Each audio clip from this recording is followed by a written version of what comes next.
এর সিঙ্গেলে ধরবো আমার হয়ে যাবে।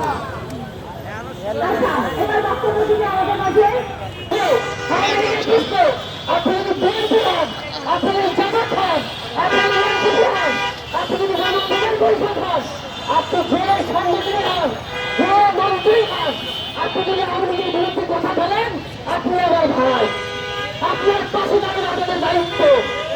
আপনারা জানেন গত 16 বছর এই আওয়ামী লীগ বাংলাদেশকে দুইভাবে জাহান্নামে পরিণত করেছিল, দুইভাবে মানুষের প্রাপ্তি স্বাধীনতা হরণ করেছিল, দুইভাবে মানুষকে বিচার বহির্ভূত হবে খুন হত্যার শিকার করেছিল।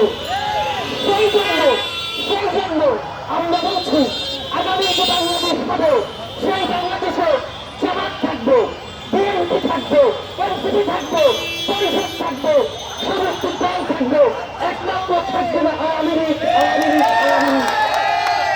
যদি কেউ ইন্ডিয়ার দিনে আওয়ামী লীগের পক্ষ নেওয়ার চেষ্টা করেন, আওয়ামী লীগের পাশে থাকার চেষ্টা করেন, আমরা তাদের বিরুদ্ধে জেলায় ঘোষণা করবো। আওয়ামী লীগের বিরুদ্ধে আমাদের